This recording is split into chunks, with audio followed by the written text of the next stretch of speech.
Hoje é dia 11 de abril de 2022, estamos dando início aos trabalhos da casa de Abel Sebastião de Almeida,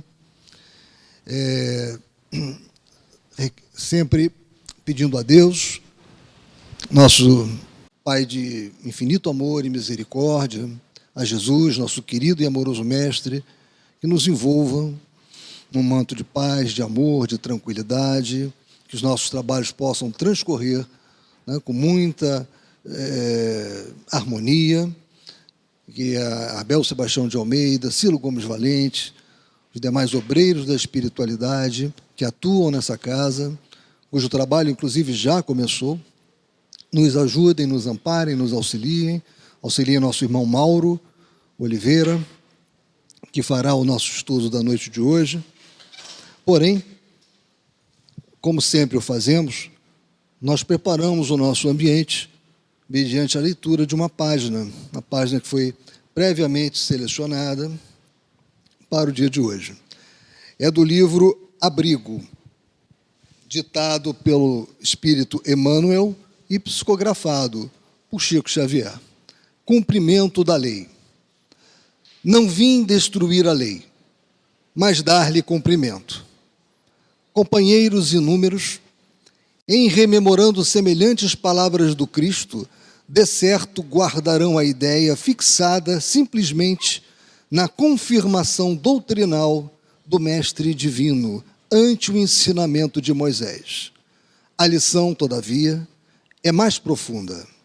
Sem dúvida, para consolidar a excelência da lei mosaica do ponto de vista da opinião, Jesus poderia invocar a ciência e a filosofia, a religião e a história, a política e a ética social, mobilizando a cultura de seu tempo para garfar novos tratados de revelação superior, empunhando o buril da razão ou o azorrague da crítica para chamar os contemporâneos ao cumprimento dos próprios deveres, mas compreendendo que o amor rege a justiça na criação universal, preferiu testemunhar a lei vigente, plasmando-lhe a grandeza e a exatidão do próprio ser, através da ação renovadora, com que marcou a própria rota na expansão da própria luz.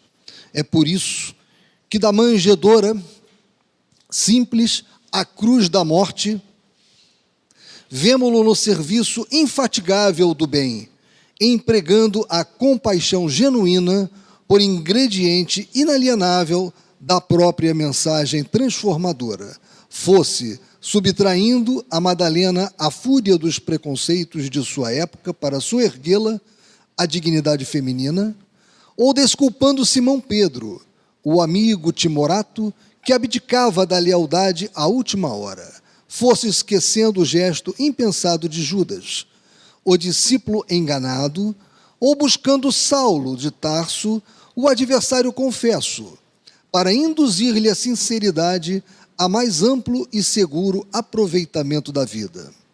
E é ainda aí, fundamentado nesse programa de ação-predicação, com o serviço ao próximo varolizando-lhe o verbo revelador, que a doutrina espírita, sem molhar a palavra no fel do pessimismo ou da rebeldia, satisfará corretamente aos princípios estabelecidos, dando de si sem cogitar do próprio interesse, transformando a caridade em mera obrigação para que a justiça não se faça arrogância entre os homens, e elegendo no sacrifício individual pelo bem comum a norma de felicidade legítima para solucionar, na melhoria de cada um de nós, o problema de regeneração da humanidade inteira. Então, meus irmãos, com essa página belíssima de Emmanuel, essa mensagem belíssima, vamos então prestar a mais absoluta atenção ao nosso irmão Mauro Oliveira, que vai nos brindar com o estudo da noite de hoje, que é a vida futura. Evangelho segundo o Espiritismo, capítulo 2, itens 1 a 3. Mauro, por favor. Obrigado.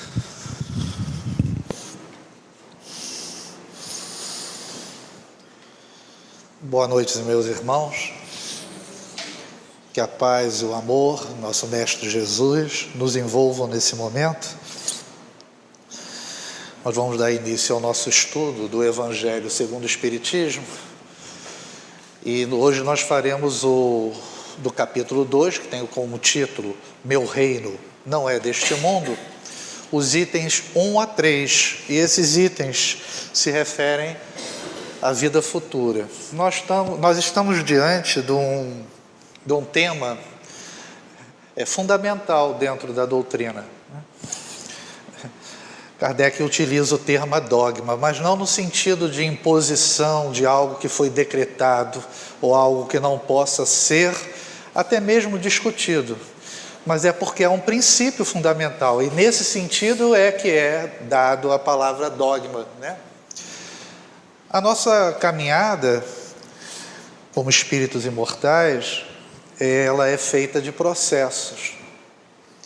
Então, a nossa introdução aqui, ela vai se dar relembrando alguns conceitos, um processo importante dentro da nossa caminhada, que está presente lá no Livro dos Espíritos. Mas, esse capítulo ele é iniciado com essa passagem de João, no capítulo 18, versículos 33, 36 e 37, onde Jesus, vai se colocar diante de Pilatos. E Pilatos, tendo entrado de novo no palácio e feito vir Jesus à sua presença, perguntou-lhe: És o rei dos judeus? Respondeu-lhe Jesus: Meu reino não é deste mundo. Se o meu reino fosse deste mundo, a minha gente houvera combatido para impedir que eu caísse nas mãos dos judeus. Mas o meu reino ainda não é aqui. Disse-lhe então Pilatos: És, pois, rei? Jesus lhe respondeu: Tu o dizes, sou rei. Não nasci e não vim a este mundo senão para dar testemunho da verdade. Aquele que pertence à verdade, escuta a minha voz. Bem, nesse pequeno trecho aqui, nós não vamos falar sobre a realeza de Jesus. Isso será motivo de estudo na semana que vem pela nossa querida Gesilda. Mas nós vamos nos fixar nas últimas palavras aqui de Jesus, quando ele diz: Não vim a este mundo senão para dar testemunho da verdade. Quer dizer, ele veio revelar. E aquele que pertence à verdade, escuta a minha voz. Então, como eu havia dito, nós vamos fazer como introdução hoje alguns conceitos do Livro dos Espíritos. Primeiro, a questão da trindade universal, né? Deus, matéria e princípio material, ou princípio material, e que tem como elemento primordial encontrado em todo o universo o fluido cósmico universal.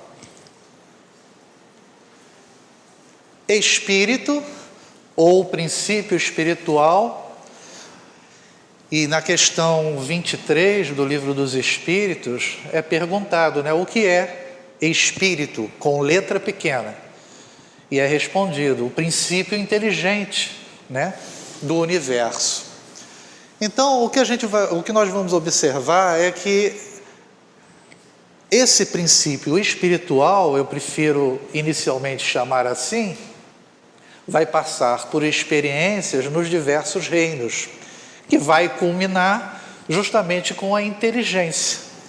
Então, inicialmente ele passa pelo reino mineral, adquire a força de coesão, de atração existente nos animais, no mineral, e nesse momento o espírito atrelado a uma matéria, porque o fluido cósmico universal ele é modificado e dá origem a todas as outras matérias que nós observamos no universo, e ele é uma matéria inerte. Ele dá um salto de qualidade, passa pelo reino vegetal, adquire a sensibilidade, e aí surge o fluido vital, a vitalidade, e esse princípio espiritual, ele já está no reino dos seres orgânicos.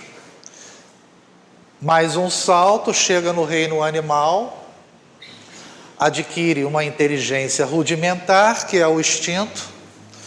A figura do macaco, do símio, foi colocada de propósito, porque é um marco, né, de transição, e nesse momento ele permanece com a vitalidade, assim como nos vegetais, uma inteligência instintiva, e tem o início a individualidade. Parece ser estranho afirmar isso, mas segundo Jorge Andréa, essa individualidade ela inicia nos répteis em função da glândula pineal, né? Mas, como eu falei, esse princípio espiritual e princípio inteligente, como os espíritos comentaram e responderam, está na sua caminhada inicial, passando por essas experiências. Chega finalmente na condição de espírito. E lá na questão 7.6 é perguntado, né, como se poderia definir os espíritos com letra, com E grande, como nós colocamos ali. E nos é colocado que são os seres inteligentes que habitam o universo. Então há uma diferença.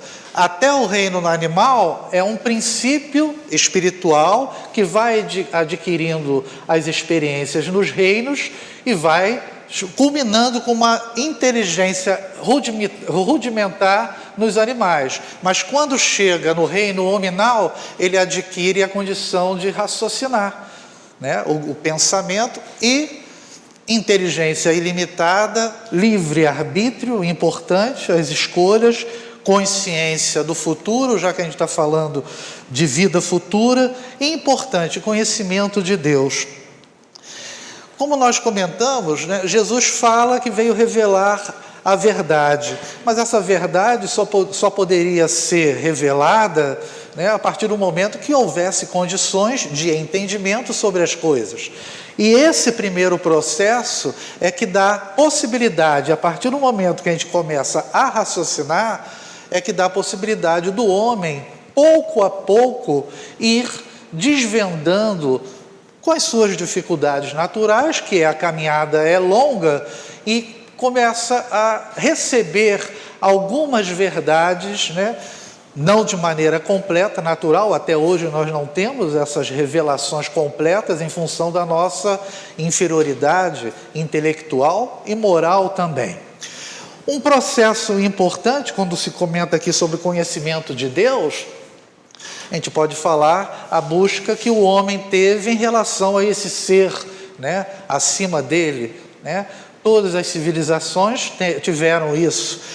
No primitivismo, na época da transição do reino animal para o hominal, né, o homem vulgarmente conhecido das cavernas, o homem adorava o quê? As pedras, os vegetais, os animais, aquilo que estava à sua volta e que, de certa forma, para ele, o assombrava.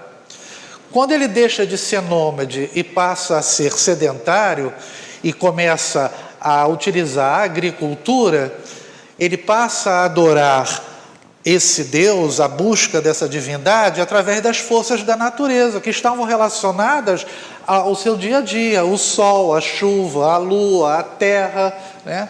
Então, é um crescente. Chegam as grandes civilizações e surge o politeísmo, né? A crença em vários deuses. E nesse momento começa a existir também alguns deuses com metade homem, metade animal. É todo um processo longo. Finalmente chegamos no monoteísmo e que também teve o seu processo, as suas pinceladas, né? Alguns historiadores dizem que surgiu na Pérsia com o zoroatrismo. No próprio Egito, houve um momento onde o faraó Amenófis IV, ele institui um deus único, o deus Atom, o deus Sol. E o Egito passa a adorar esse único deus, temporariamente. Os sacerdotes, naturalmente, foram contra. Ele muda o seu nome para Akenaton. E finalmente chegou o monoteísmo de uma maneira mais contundente através dos hebreus. O que nós vamos fazer agora é mostrar um outro processozinho, né, com a ideia muito focada na reencarnação e algumas pinceladas em relação ao aspecto da moral, né? Nós vamos ver a vida futura através dos tempos. Inicialmente, na Índia, nós temos o livro sagrado dos Vedas, né? Eram manifestações religiosas e a palavra Veda significa saber ou conhecimento. Os Vedas formam a base do extenso sistema de escrituras sagradas do hinduísmo, que representam a mais antiga literatura de qualquer língua indo-europeia. Inicialmente eram transmitidos apenas de forma oral, datando de aproximadamente 5.000 anos antes de Cristo. Então, algumas citações. Há uma parte imortal do homem, que é aquela, ó Agni, que cumpre aquecer com teus raios, inflamar com seus fogos, de onde nasceu a alma. Umas vêm para nós e daqui partem, outras partem e tornam a voltar. Então a questão da reencarnação fica bastante clara. Se vos entregardes aos vossos desejos, só fareis condenar-vos a contrair, ao morrerdes, novas ligações com outros corpos e com outros mundos. Aqui fica mais claro a questão de uma vida futura e de outros mundos onde o espírito vagueia, vamos dizer assim. Ainda na Índia, já no hinduísmo, Krishna nos traz o corpo envoltório da alma, que aí fez a sua morada, é uma coisa finita, porém a alma que o habita é invisível, imponderável e eterna. Já temos a ideia da imortalidade da alma aí também. Tanto eu como vós temos tido vários nascimentos. Os meus só de mim são conhecidos, porém vós nem mesmo os vossos conheceis. É só para a gente ter uma ideia de que há um processo, né, de preparação para essas verdades que Jesus quis trazer. Já no budismo, Buda nos diz: está no desejo a causa do mal, da dor, da morte e do renascimento. É o desejo, é a paixão que nos prende às formas materiais e que desperta em nós 1000 necessidades incessantes e jamais satisfeitas, tornando-se assim outros tantos tiranos. Consegue-se isso pela reflexão, austeridade, desprendimento das vaidades terrenas, pelo sacrifício do eu e pela isenção do egoísmo na personalidade. Observem que tem muitos pontos relacionados à doutrina, né? Algumas características importantes, né? A questão aqui do apego ao aspecto material, né? Que devemos vencer como obstáculo, né? A ciência e o amor são 2 fatores essenciais do universo. Enquanto não o adquirir, o ser está condenado a prosseguir na série de reencarnações terrestres, né? Aquelas 2 asas que normalmente nós escutamos, né, para atingirmos a nossa progressão, a questão intelectual e a moral. No Egito, Hermes Trismegisto nos diz: impregnam-se com a lucidez da consciência esclarecida pela dor, com a energia da vontade adquirida pela luta. Tornam-se luminosas porque possuem o divino em si próprias e irradiam-nos em seus atos. Então a gente tem aqui a questão de você progredir através da dor e do sofrimento e da aquisição de elementos morais, onde isso vai refletir nos seus atos, né? As almas inferiores e mais ficam presas à terra por múltiplos renascimentos. Tem muito a ver conosco, né? Porém, as almas virtuosas sobem voando para as esferas superiores, onde recobram a vista das coisas divinas. Na Gália, os celtas, o bardo Taliesin, bardo eram os poetas, os músicos, né? Ele fala: brinquei à noite, dormi pela aurora, fui víbora no lago, águia nas nuvens, lince nas 33 selvas, revestido dos hábitos sagrados, empunhei a taça dos sacrifícios, vivi em 100 mundos, agitei-me em 100 círculos. Então esses círculos eram estágios evolutivos que eles acreditavam que essa alma atingia. Eles acreditavam na imortalidade. Na Grécia, o nosso conhecido Sócrates dizia: as almas retornam à carne indefinidamente em incontáveis existências, até atingir um grau de aprimoramento que lhes permita harmonizar-se com o universo para viver em altos planos do infinito. Quando as almas voltam ao espaço, trazem como hediondas manchas todas as faltas da sua vida terrena estampadas no corpo etéreo, quer dizer, no nosso perispírito. E para apagá-las, cumpre que expiem e voltem à terra. Entretanto, os puros vão para o sol de Dionísio. Então a gente tem claramente aqui a questão das nossas encarnações, né? É só uma pincelada, não dá para falar em relação a isso tudo. Na China, Confúcio não falou sobre a vida após a morte, né? Ele falava sobre as coisas terrenas, né? As dificuldades que o homem passava. Se queres conhecer o passado, examina o presente, que é o resultado. Se queres conhecer o futuro, examina o presente, que é a causa. Chegamos finalmente nos Hebreus, onde Moisés recebe os 10 mandamentos, a primeira revelação, né? Então, o que a gente quis mostrar com essa pequena introdução, não tão pequena assim, né? Mas foi que a vinda de Jesus teve os seus precursores, né? Houve um certo preparo no sentido de algumas informações que Jesus trouxe, naturalmente, né? Mas com modificações importantes, né? O Deus de Moisés era um Deus rígido, já Jesus traz um Deus amoroso, né? O que nós percebemos, e essa foi a ideia, é que existe uma certa verdade, vamos considerar absoluta, né? Há uma corrente filosófica, o relativismo, que diz que não existe uma verdade absoluta. Existe o quê? Verdades relativas. O que a gente observa em relação ao aspecto da moral, a questão de Deus e tudo mais, é que essas verdades foram mostradas de maneira relativa em função da condição do homem, da sua capacidade de entendimento.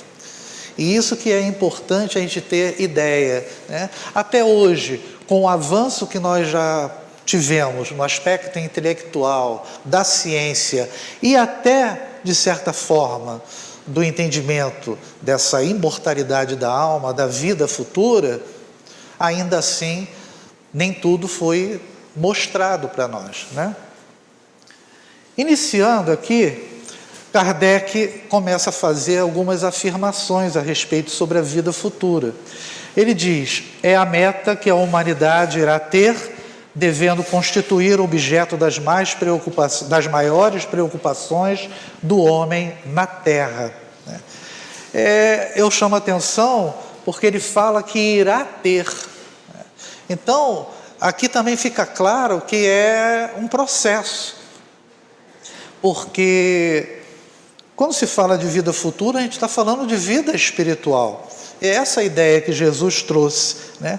Mas ainda há um comportamento nosso sempre visando as coisas presentes. Por isso que aqui ele coloca que irá ter, né? Porque até hoje nós temos muitas atitudes só atendendo uma necessidade imediata, esquecendo que nós somos, né, espíritos em origem, né? Sem a vida futura, nenhuma razão de ser teria a maior parte dos seus preceitos morais, né? Isso daqui já foi comentado, inclusive pelo nosso irmão Alcir, na palestra que ele fez, e realmente é uma realidade, né? Fica difícil na condição nossa hoje, muitas coisas que Jesus disse, colocar em prática, né? E amar os seus inimigos é algo que soa extremamente estranho, né? Dar a outra face. Então, essa vida futura, se não for aceita ou entendida como real, muitos dos ensinamentos morais de Jesus, eles não se tornam infantis, como a gente vai ver mais à frente.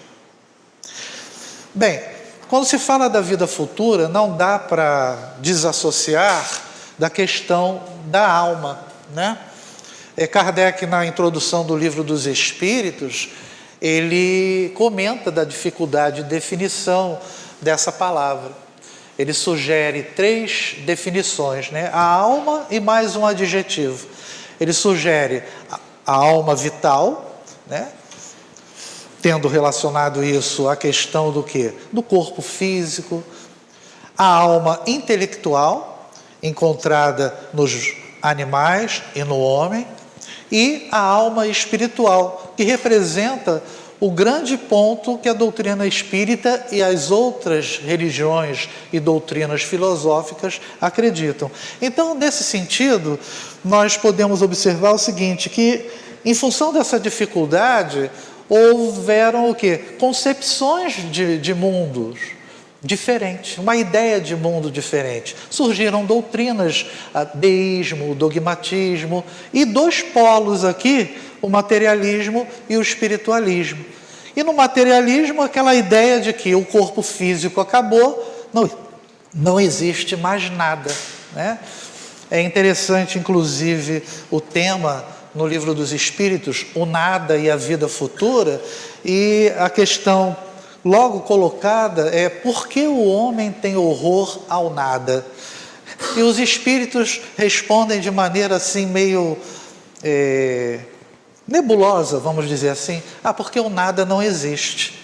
Mas o materialista, de certa forma, ele acredita nisso, porque se não existe vida futura, não existe vida após a perda do corpo físico, acabou tudo. E por isso que tem essa doutrina, né, nihilista, né, que é nada, na verdade. E o espiritualismo, a questão da sobrevivência da morte, da vida após a morte, né, a nossa imortalidade, né, a alma sobrevive ao corpo. Né. Então, o que é importante raciocinar aqui é que, dependendo da maneira como nós raciocinamos e entendemos alguns aspectos, e por isso foi necessário a aquisição do raciocínio, a gente vai ter a nossa trajetória, a nossa vida direcionada para determinado ponto, né? Dale Carnegie, ele, nesse livro, Como Evitar Preocupações e Começar a Viver, é um pioneiro em livro de autoajuda. E nesse temazinho aqui, num capítulozinho, ele diz, né, 9 palavras que podem transformar a sua vida. E aí ele diz: pediram-me há alguns anos para responder a esta pergunta num programa de rádio: qual a maior lição que o Senhor já recebeu? A resposta era fácil: a maior lição que já aprendi é a importância do que pensamos. Nossos pensamentos fazem com que sejamos o que somos. Nossa atitude mental é o fator X que determina nosso destino. Entretanto, sei agora, e sem a menor sombra de dúvida, que o maior problema que eu e você temos de enfrentar é o da escolha de pensamentos acertados. Se você pudesse fazer isso, estará no caminho que o conduzirá à solução de todos os seus problemas. Marco Aurélio, o filósofo que dirigiu o Império Romano, resumiu tudo isso em 9 palavras. A nossa vida é o que nossos pensamentos determinam. Não existe algo mais espírita do que isso, né? E como nós comentamos, a maneira como nós fazemos as nossas escolhas e decisões determina de maneira, vamos dizer assim, muito clara, a nossa vida espiritual. Por isso que o equilíbrio de pensamento e consequentemente, das atitudes que nós vamos tomar, porque as coisas estão atreladas, né? Em determinado momento eu penso fazer de um jeito, acabo não fazendo. Penso do mesmo jeito, não faço. Mas vai chegar uma hora, você vai pensar e vai fazer. São os pensamentos negativos que muitas vezes nos induzem, né? E provocam atitudes equivocadas em determinados momentos. Então, em função dessas escolhas e da maneira de pensar, Kardec afirma que aquele que acredita no nada, né, os que não creem na vida futura não os compreendem. Esse os compreendem são os ensinamentos de Jesus, ou os consideram pueris. Então, os materialistas, não acreditando numa vida futura, tudo aquilo que Jesus comentou, né, é infantilidade para eles.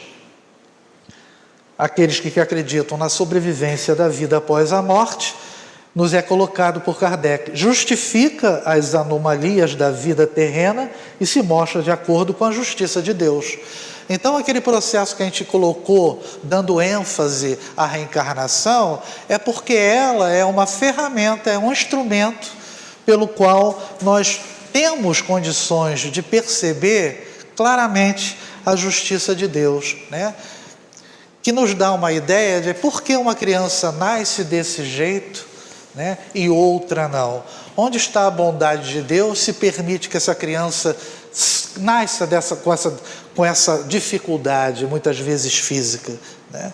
Então esse Deus não é amoroso. Então por isso que há, de certa forma, né, na crença, né, do nada, traz essa incredulidade, porque não entendendo ou não aceitando as diversas vidas que nós vamos tendo como experiência durante a nossa trajetória, fica difícil você entender um Deus bom, amoroso e justo, né?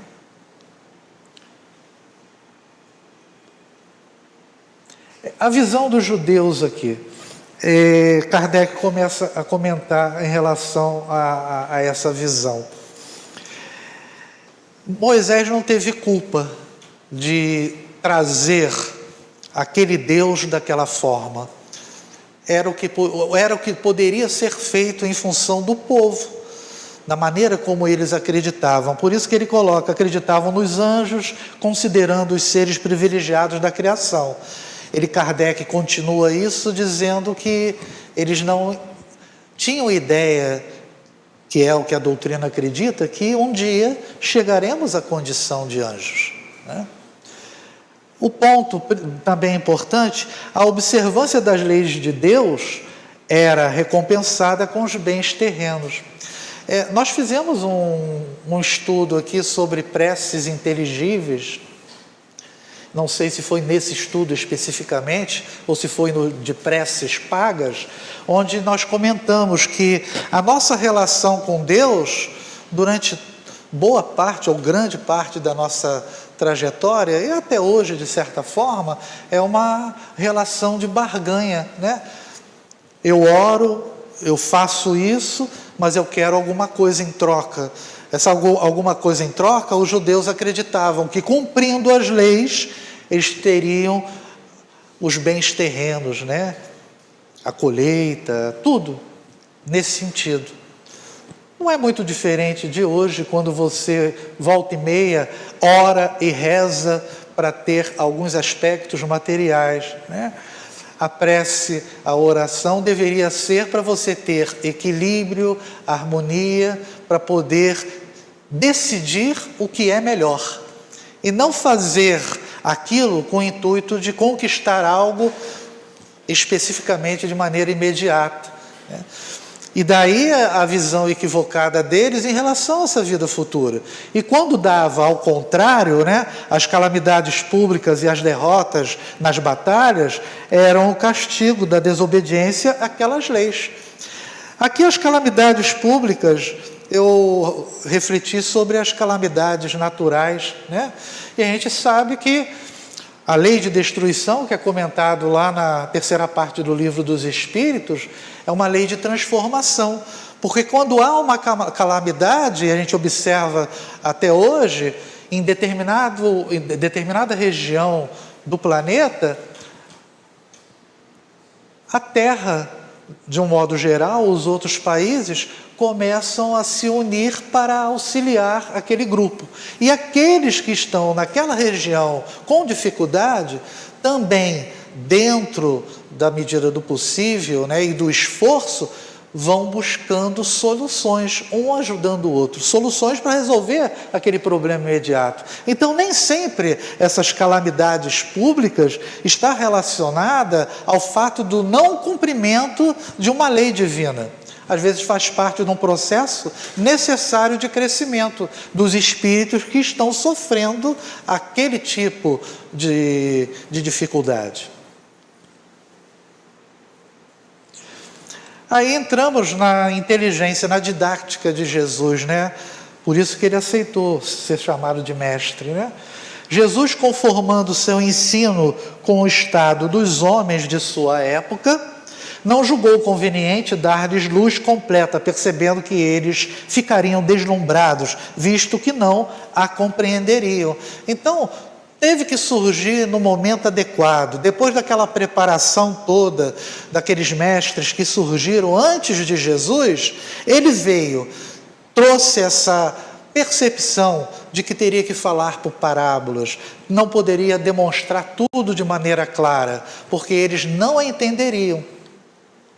Limitou-se a, de certo modo, a apresentar a vida futura apenas como um princípio, como a lei da natureza, a cuja ação ninguém pode fugir. Então, é algo que foi também de maneira superficial, mas já é um clarãozinho colocado ali, é aquela sementezinha lançada para que depois essa maneira de pensar se modificasse. É o que? A ideia da vida futura ainda era uma questão de fé nesse momento. E a visão incompleta, né? Tem um tema logo depois, eu acho que é o terceiro do capítulo, o ponto de vista, né?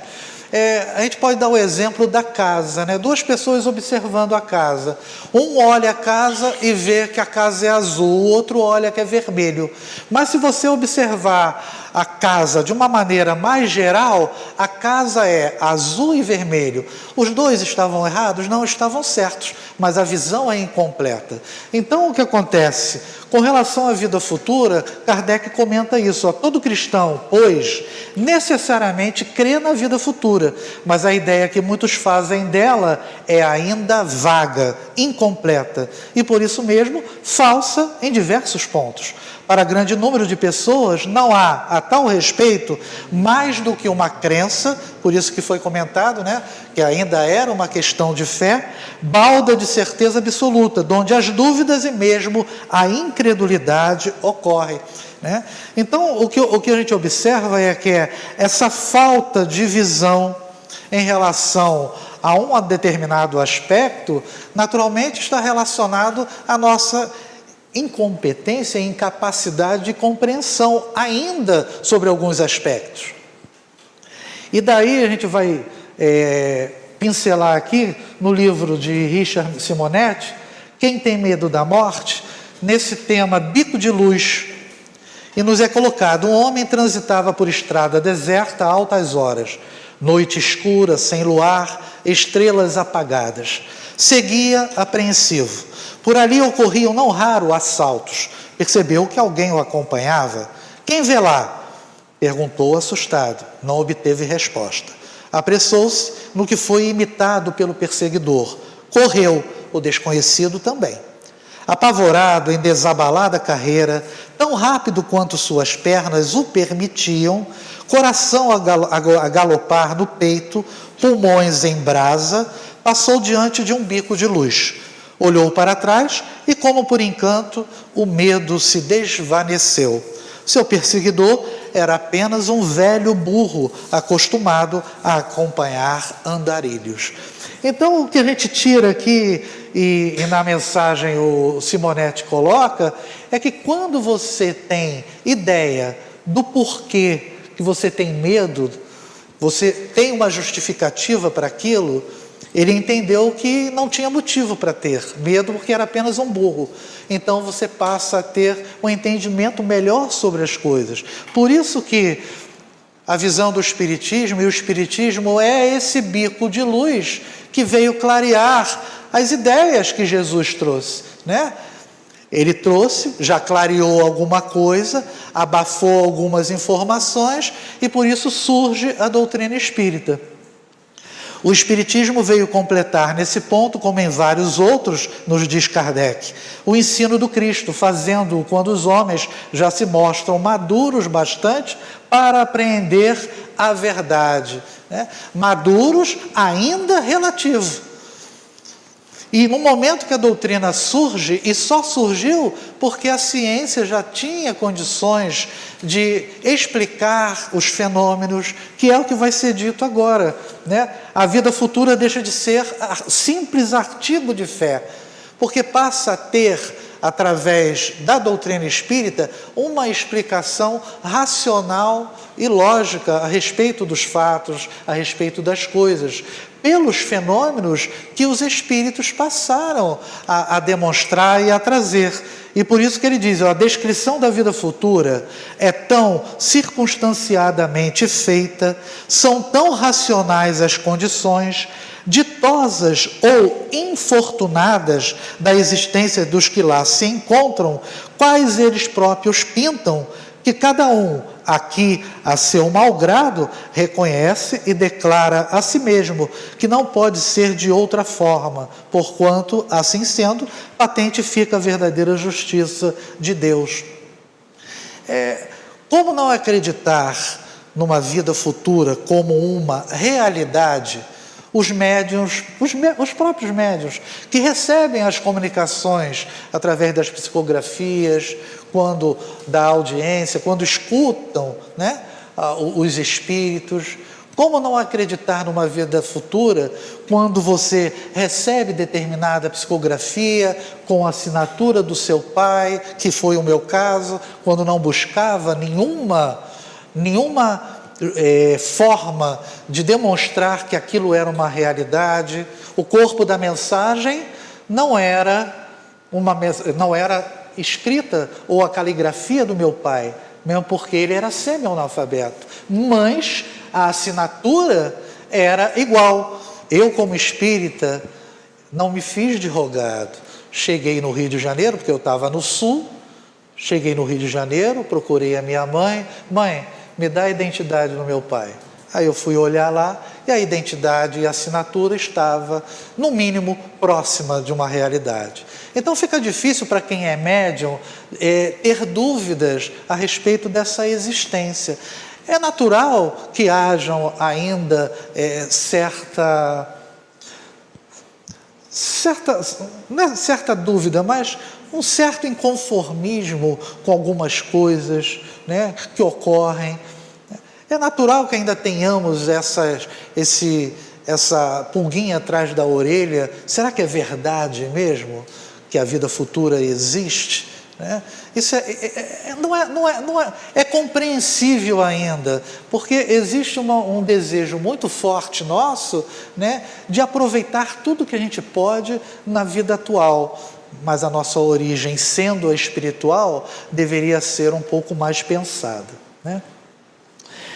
Eu coloquei aqui no capítulo 6, o Cristo Consolador, o advento do Espírito de Verdade, é quando, né, o Espírito de Verdade nos deixa mais ou menos claro aqui que seria Jesus, confirmando o que ele disse, o que nós falamos até então. Ele diz, venho como outrora aos transviados filhos de Israel, trazer-vos a verdade e dissipar as trevas. Escutai-me, o Espiritismo, como fez antigamente a minha palavra, tem de lembrar aos incrédulos que acima deles reina a imutável verdade, o Deus bom, o Deus grande, que faz germinem as plantas e se levantem as ondas.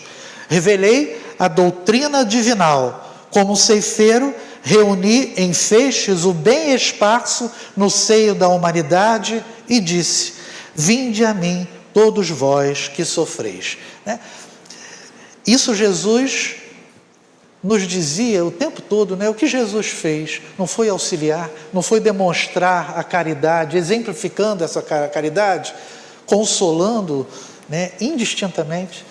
E a doutrina espírita também tem essa característica, né, de consolar, né, de consoladora. E a ideia de que essa vida futura ela é uma realidade traz um conforto, porque a pessoa pelo qual nós amamos hoje permanece do outro lado, ou vice-versa, e os sentimentos não se perdem quando verdadeiros, né? Então, meus irmãos, durante a evolução do homem, né, nós podemos observar esse primeiro processo de transição. Foi necessário para que a gente pudesse raciocinar através das verdades, né, que Jesus nos trouxe, né? Mas é interessante que nesse processo todo houve dois pontos importantes que fizeram com que o homem pudesse progredir, ou, digamos assim, sentimentos ou elementos que provocaram um certo crescimento na busca do homem de entendimento. O primeiro dele foram os questionamentos, né? A filosofia tem essa característica, né? Emmanuel comenta, né? As perguntas intermináveis, Emmanuel não, Chico, as perguntas intermináveis da filosofia, né? Quando ele faz uma brincadeirazinha falando sobre os três aspectos, né? Filosófico, religioso e científico, né? Mas o outro ponto também que conduziu o homem a um certo avanço em busca de soluções foi a questão do medo também, né? Nós mostramos aquela figurinha em relação ao bico de luz, né? Porque o medo é interessante, ele é relativo, né? Quando você tem justificativa para ter medo, você está dentro de um processo que você pode buscar soluções. Mas quando esse medo é infundável, ele passa a ser motivo de o quê? De cuidados, né?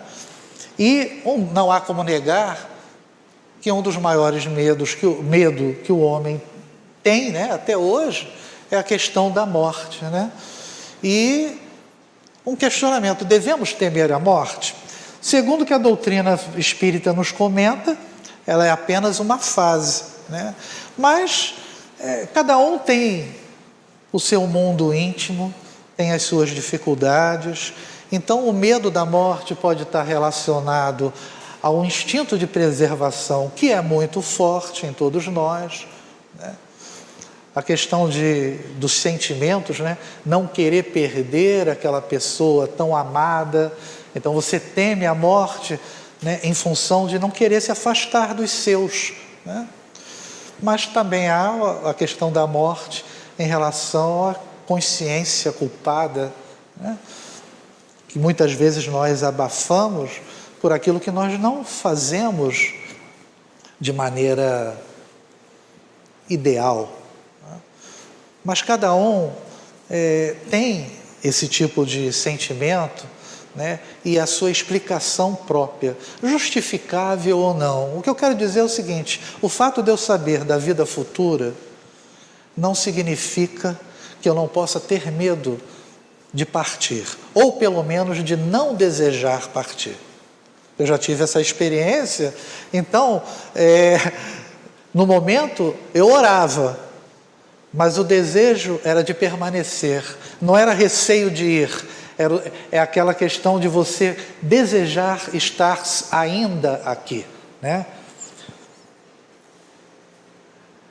E para encerrar aqui, uma primeira reflexão, Bezerra de Menezes, essa é uma mensagem psicofônica de Divaldo.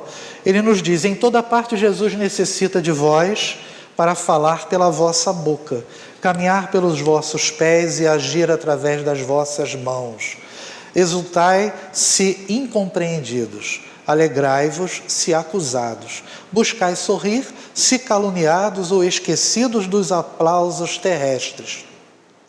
As vossas condecorações serão as feridas cicatrizadas na alma que constituirão o passaporte divino para, depois da grave travessia, entrardes no grande lar em paz. Então, Bezerra, nesse trechinho, ele nos mostra que a caminhada não é fácil, né? E aqueles que buscam, de repente, transmitir os ensinamentos de Jesus ou colocá-los em prática, o que é extremamente difícil para nós no nosso dia a dia, vão sofrer ter algumas consequências não muito agradáveis por aqueles que não compreendem, que não aceitam essa ideia da vida espiritual. Isso é natural. Mas a reflexão no finalzinho lá da mensagem de João, ele coloca, que aquele que tem a verdade me ouve. Então a reflexão, será que nós estamos realmente com os nossos ouvidos abertos e escutando o que Jesus colocou? Será que não falta ainda um passo a mais, um esforço a mais para aceitar que talvez nós não estejamos ainda com essa verdade que Jesus tanto que revelou e que a doutrina espírita veio complementar? Não é para ninguém ficar preocupado, mas é necessário que a gente tenha que fazer um esforço maior para buscar soluções dentro de uma encarnação difícil, num planeta, num momento complicado, e há de se ter equilíbrio e fé, mas não uma fé cega, mas uma fé raciocinada, consciente daquilo que se deve ser feito, porque a vida, ela continua, e a crença na vida espiritual independe da religião que nós estejamos inseridos. Porque quando se fala em vida espiritual, eu não estou querendo falar de doutrina espírita, de catolicismo, de outros segmentos religiosos, não. A vida espiritual, ela, para nós, é uma realidade. Então não está entrando aqui no mérito religioso. É uma realidade e ela continua. Então vamos encerrar com uma música.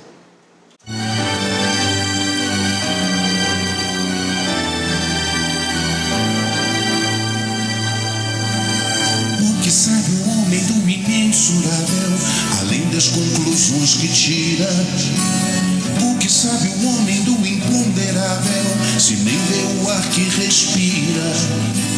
Mal girou a roda do conhecimento, mal fincou os pés desse lado da vida, e arrogantemente ele já quer brincar de Deus. Seu tempo na terra é um breve momento, logo a morte vem ferindo sentimentos, desafiando a inteligência dos ateus. O que sabe o homem das mesas girantes, só sei que mensagens chegaram. O que sabe o homem da mediunidade, sabemos que as bruxas queimaram. Nem tão redimidos para herdar o céu, nem irremissíveis para um fogo eterno, onde situar então filhos de Deus. Como estar no paraíso mães zelosas, cujos filhos choram em tenebroso abismo? Como desfrutar do estranho céu, longe dos teus? Sim, a vida continua, mais real e mais intensa. Não importa a tua fé, a despeito de tuas crenças. Sim, a vida continua em toda a diversidade, entre afetos e famílias, em falanges e cidades. Sim, a vida continua.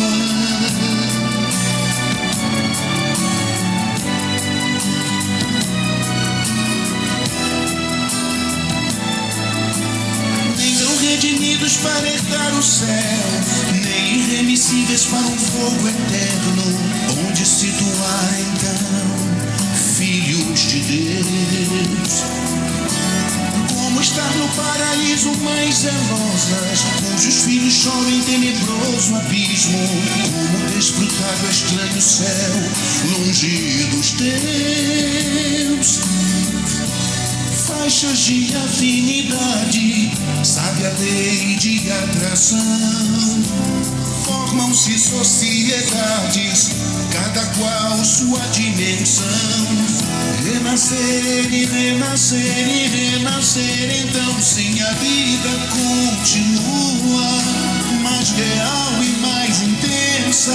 Não importa tua fé, a despeito de tuas crenças, sim a vida continua em toda a diversidade, entre afetos e famílias, em falanges e cidades. Sim, a vida continua, seus efeitos, suas escolhas, paraísos e umbrais, galhos renovando folhas. Sim, a vida continua, progredindo, renovando, e nascendo e renascendo, voo do átomo ao arcanjo. Sim, a vida continua.